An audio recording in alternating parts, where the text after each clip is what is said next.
शिवसेनेचं महाअधिवेशन गेली 2 दिवस झाले, काल आणि आज कोल्हापूर पुण्यभूमीमध्ये महालक्ष्मी अंबाबाई मातेच्या पुण्यभूमीमध्ये सुरू आहे। कालच्या पहिल्या दिवसाचं कामकाज जे काही विषयपत्रिकेवरती होतं ते विषयपत्रिकेप्रमाणे पार पडलेलं आहे। कालच्या पहिल्या दिवसामध्ये विविध प्रकारचे ठराव अधिवेशनामध्ये करण्यात आले, ज्याच्यामध्ये माननीय पंतप्रधान नरेंद्र मोदी साहेबांच्या अभिनंदनाचा ठराव, त्याचबरोबर केंद्रीय सहकार मंत्री माननीय अमित शाह साहेबांनी घेतलेल्या सहकारातल्या चांगल्या कल्याणकारी योजनांच्या बाबतीत आणि विशेषतः 370 कलम जे होतं त्या संदर्भातली जी भूमिका केंद्रीय गृहमंत्रालयाने घेतली त्याबद्दल माननीय अमित शाह साहेबांचं अभिनंदन करणारा ठराव, त्याचबरोबर मिशन 48 मिशन 48 येणाऱ्या लोकसभा निवडणुकीसाठी आणि ते सुद्धा महायुती आमची जी आहे भारतीय जनता पक्ष, शिवसेना आणि माननीय अजितदादांच्या नेतृत्वाखालची राष्ट्रवादी काँग्रेस पार्टी आणि इतर जे 9 सहयोगी आमचे मित्रपक्ष आहेत त्या सगळ्यांना बरोबर घेऊन महायुती सर्वच्या सर्व 48 जागा आपण लढवणार आहे आणि त्यापैकी किमान 45 जागा या महायुतीच्या निवडून आणण्याचा संकल्पसुद्धा या ठिकाणी कालच्या महाअधिवेशनामध्ये या ठिकाणी करण्यात आला। त्याचबरोबर पक्ष संघटनेमध्ये जे मुख्य नेते आहेत शिवसेनेचे माननीय एकनाथजी शिंदे साहेब, पक्ष संघटनेतले सर्व निर्णय निवडणुकीच्या बाबतीतले घेण्याचे अधिकार हे माननीय मुख्य नेते एकनाथजी शिंदे साहेबांना देण्याचा एकमुखी निर्णय ठराव, सर्वानुमते ठराव कालच्या महाअधिवेशनामध्ये पारित झाला। त्याचबरोबर वेगवेगळ्या वक्त्यांनी सुद्धा कालच्या महाअधिवेशनामध्ये आपली मनोगत व्यक्त केलं। आजच्या दुसऱ्या दिवशीच्या सत्रामध्ये सकाळपासून विविध प्रकारचे जे विषय दिले होते, माता माननीय केसरकर साहेबांनी मुंबई आणि मुंबई शहरामध्ये या बाबतीत स्वच्छता मोहीम असेल, पर्यावरणाचे विषय असतील याच्या बाबतीतलं मार्गदर्शन केलं। त्याचबरोबर जे तज्ज्ञ लोक आहेत की ज्यांनी आपल्याला आत्ताच्या युगामध्ये सोशल मीडिया, इलेक्ट्रॉनिक मीडिया, हे फेसबुक, ट्विटर, व्हॉट्सअप ही जी आधुनिक साधनं आहेत त्याचा पक्ष कार्यासाठी कसा वापर करायचा, कसा प्रभावीपणे त्याचा परिणाम करायचा याच्या बाबतीतलं सुद्धा मार्गदर्शन केलं।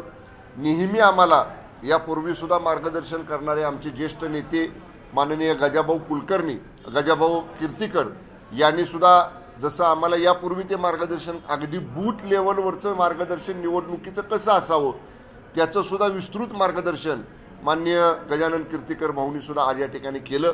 म्हणजे आपली बूथची यादी, गटप्रमुखांची यादी, शाखाप्रमुखांची यादी, विभाग प्रमुखांची यादी, त्याच्यावरती असलेले गटप्रमुख, आता नव्यानं माननीय मुख्यमंत्री एकनाथ शिंदे साहेबांनी आणि डॉक्टर श्रीकांत शिंदे साहेबांनी केलेली शिवदूत संकल्पना, या सगळ्या बाबतीत अत्याधुनिक कशा पद्धतीनं ती अपडेट आपल्याकडे असली पाहिजे।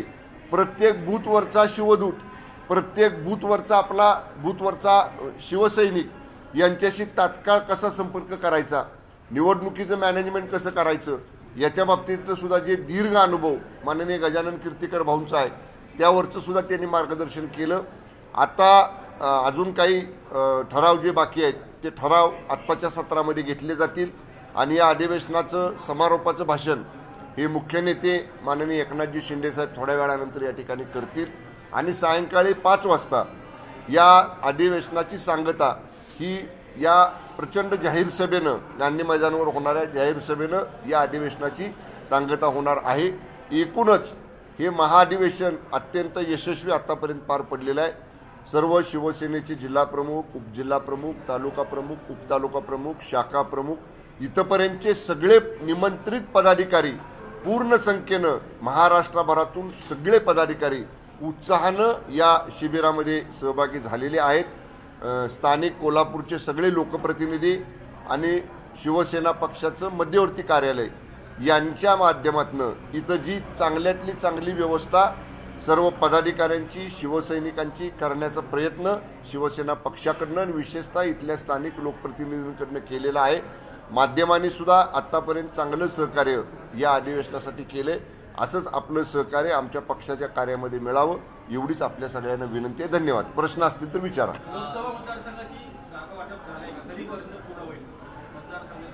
महाअधिवेशनामध्ये जागा वाटप होत नसतं. जागा वाटप करायसाठी मी काय मगाशी सांगितलं, शिवसेनेचे अधिकार आम्ही सर्व माननीय मुख्य नेते एकनाथजी शिंदे साहेबांना दिलेले आहेत.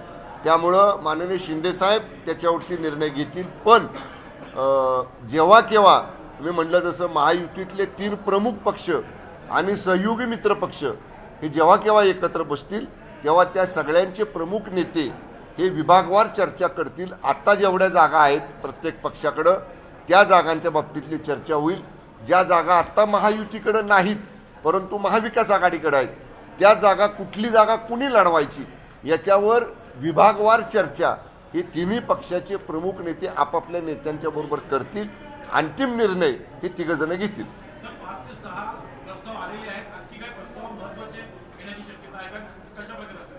आपण आता बघाल 5 किंवा 6 ठराव काल या ठिकाणी आपण संमत केले. आज सुद्धा काही 1-2 ठराव माननीय मुख्यमंत्री आणि मुख्य नेते एकनाथजी शिंदे साहेबांच्या भाषणापूर्वी येण्याची शक्यता आहे. त्यामुळं आपण आता अधिवेशनामध्ये सगळेजण बघताच आहात. काही चांगले राज्याच्या हिताच्या दृष्टीनं राज्याच्या विकासाच्या दृष्टीनं किंवा एकूणच राज्यामध्ये जी काही महत्त्वाचे विषय आहेत त्या बाबतीतले अजूनही काही ठराव माननीय मुख्य नेत्यांच्या भाषणाच्या अगोदर येण्याची शक्यता आहे.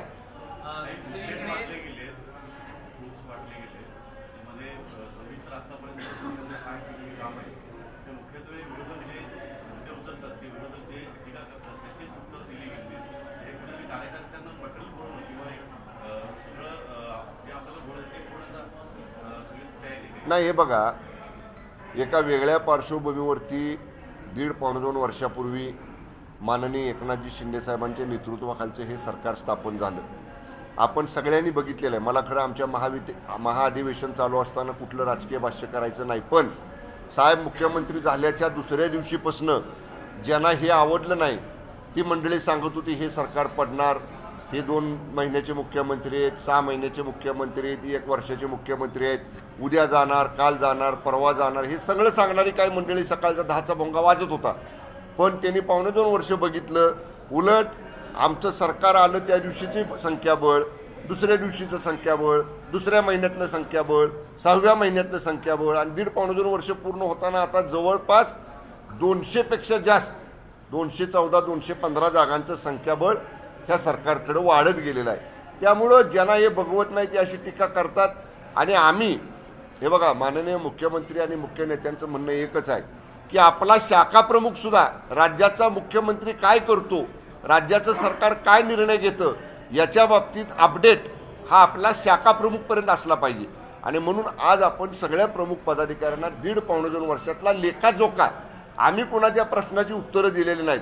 आम्ही शिंदे साहेबांच्या नेतृत्वाखाली जे काम केलं ना ते काम लेखी स्वरूपात बुकलेट म्हणून आम्ही आमच्या शाखा प्रमुखापर्यंतच्या शिवसैनिकापर्यंत देण्यासाठी जे आम्ही आजपर्यंत केलं ते फक्त पुस्तकात उतरवलेलं आहे. आम्हाला कोणाच्या प्रश्नांची उत्तरं देण्याची गरज नाही. ज्यांना टीका करायची असेल, ज्यांना अवहेलना करायची आमची असेल त्यांना करू द्या. आम्हाला पहिल्या दिवशी शिंदे साहेबांनी सांगितले त्यांच्या प्रत्येक टीकेला आपण चांगल्या कामानं उत्तर देऊया. त्यामुळे हे उत्तर हे चांगल्या कामाची पावती आम्ही पुस्तकातनं दाखवलेली आहे. आपण 45 जागांच्या निवडणुकांसंदर्भात शपथ घेतली की मोदींना 3ऱ्या वेळी पंतप्रधान केलं जाणार आहे. यावरती संजय राऊतांनी टीका केलेली आहे की आमच्याकडे असली तरी चाटुगिरी करायची वेळ आली नसते असं ते म्हणतात. या अधिवेशनात शिवसेना भाजपची चाटुगिरी करते असं संजय राऊतांच्या प्रश्नावर आता आम्ही मागंसुद्धा म्हणलेलं आम्ही त्यांना फारसं गांभीर्याने घेत नाही. बालवाडीला जाणारं पोरगंसुद्धा संजय राऊतांच्या वक्तव्यावर कधी तिकडं बघत नाही.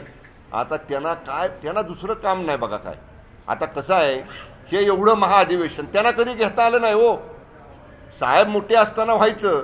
मोठे साहेब गेल्यानंतर माननीय वंदनीय बाळासाहेब ठाकरे साहेब गेल्यानंतर सांगावं संजय राऊतांनी एवढं डीप अधिवेशन कधी घेतलं. सामान्य शिवसेनेला का शिवसैनिकाला महाअधिवेशनाच्या व्यासपीठावर जाऊन कधी बोलायला मिळालं संजय राऊतांच्या आणि उद्धव ठाकरे साहेबांच्या काळात. हे शिंदे साहेबांनी केलं. काल शिंदे साहेब काय म्हटले, मी शिवसैनिक आहे, मी कार्यकर्ता म्हणून लोकांच्या समोर बसणार आणि अधिवेशनामध्ये सहभागी होणार. हे सामान्य शिवसैनिकाचं महाअधिवेशन आहे. ज्या राऊतांना त्यांच्या काळात असलं कधी घेता आलं नाही.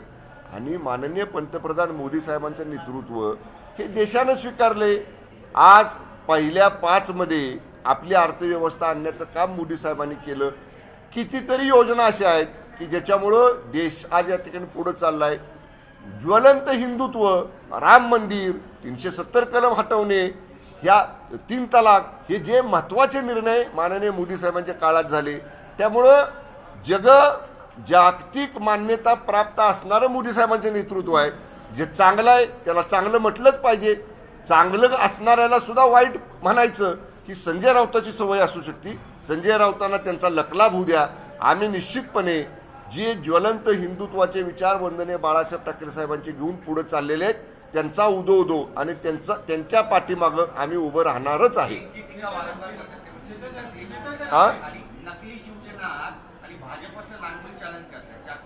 राऊतांना म्हणाव, तुम्ही देशामध्ये भारतात राहता, तुमचा कायद्यावर विश्वास आहे ना, तुमचा संविधानावर विश्वास आहे ना, तुम्ही खासदार म्हणून निवडून आला, भले आमच्या मतावर आला. म्हणजे आता आम्ही 10 वेळा सांगतोय की आम्ही मतं दिली म्हणून राऊत तुम्हाला राज्यसभेत दिसत आहेत. आता म्हणावं राजीनामा द्या आणि उभं राहावं बरं परत. बरं राहिलं समजा तुम्हाला संसदेमध्ये खासदार झाला आमच्या मतावर, तुम्ही संविधानाची शपथ घेतली ना राऊतांनी, संविधानाला साक्षी मानूनच खासदार झाले ना. मग संविधानावर तरी विश्वास आहे का नाही? शिवसेना असली का नकली ठरवायचा अधिकार संविधानानं केंद्रीय निवडणूक आयोगाला दिलाय. निवडणूक आयोगानं 78 पानी जजमेंट लिहिलं, निकालपत्र लिहिलं, त्याला पुष्टी दिली की कशासाठी शिवसेना ही शिंदे साहेबांच्याकडे दिली, शिवसेनेचं धनुष्यबाण चिन्ह आम्हाला दिलं. या उपर तुम्ही कोर्टात जायचा प्रयत्न केला, कोर्टानं पण दखल घेतली नाही. म्हणजे तुमचा कायद्यावर विश्वास नाही, तुमचा घटनेवर विश्वास नाही, तुमचा संविधानावर विश्वास नाही. संजय राऊत म्हणेल ती पूर्व दिशा असं त्यांचं म्हणणं असतं. त्यामुळं त्याला काय म्हणायचे ते म्हणू द्या. आम्ही कायद्यानं चालणारी माणसं आहोत, आम्ही घटनेवर विश्वास ठेवून चालणारी माणसं आहोत. आम्हाला घटनेनं कायद्यानं शिवसेना असली शिवसेना आमची आहे याच्यावर शिक्कामोर्तब केलेला आहे. ओके.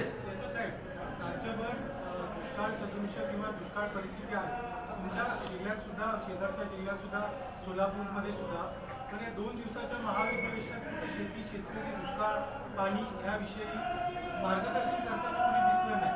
आणि सरकारकडून सुद्धा आणि इतर राजकीय पक्षांनी सुद्धा एका आर्थिक शेतकऱ्यांची निराशा केलेली आहे. असं फक्त राजकारण सुरू आहे आणि यांच्या मूलभूत आणि जागतिक प्रश्नांवर कोणी लक्ष देत नाही. अजून मी सांगतो आपल्याला, अजून अधिवेशनाचं एक सत्र हे बाकी आहे, चालू आहे. मी मगाशी काय म्हटलं, काही ठराव येण्याची शक्यता आहे. आणि तरीसुद्धा समारोपापूर्वी किंवा समारोपाचं भाषण जे या सगळ्या महाअधिवेशनाचा सारांश असणार आहे तो माननीय मुख्यमंत्र्यांचं भाषण असणार आहे. आणि दुष्काळाच्या उपाययोजना, शेतकऱ्यांचे प्रश्न या बाबतीत माननीय मुख्यमंत्री, मुख्य नेते हे त्यांच्या भाषणामध्ये त्या सगळ्या गोष्टींवरती चर्चा करतील, त्या सगळ्या गोष्टींचा उहापोह करतील. शेतकऱ्याला वाऱ्यावर सोडणारी ही शिवसेना नाही.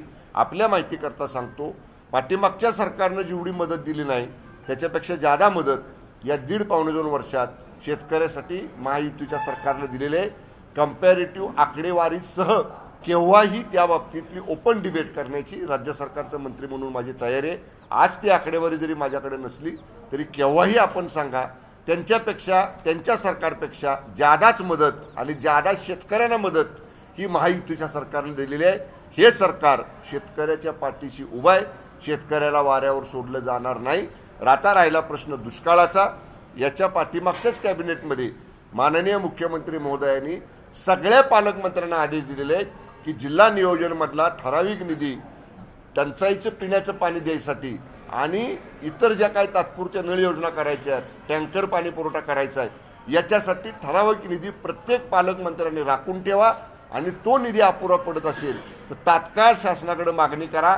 प्रत्येक पालकमंत्र्याच्या मागणीप्रमाणे दुष्काळाला टँकरनं पाणी पुरवठा करणे आणि तात्पुरत्या नळ योजना करणे किंवा नळ योजना दुरुस्त करून शेती नळाद्वारे घराला पाणी देणे, याला निधी कमी पडणार नाही हे माननीय मुख्यमंत्र्यांनी सगळ्या पालकमंत्र्यांना मागच्याच कॅबिनेटमध्ये सांगितलेलं आहे.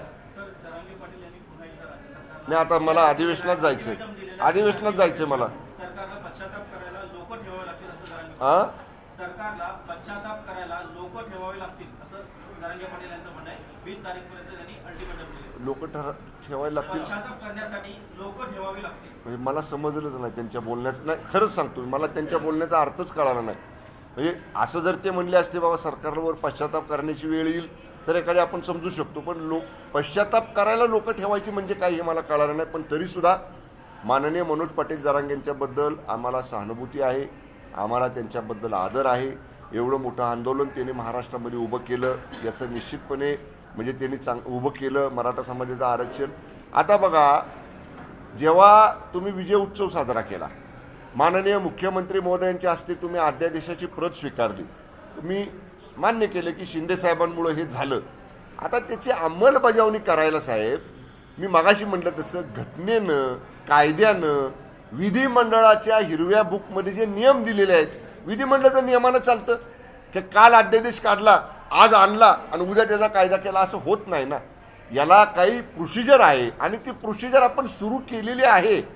बघा, हे जर करायचं नसतं, 26 तारखेला वोट ऑन अकाउंटसाठी आपलं अधिवेशन 1 आठवड्याचं आहे.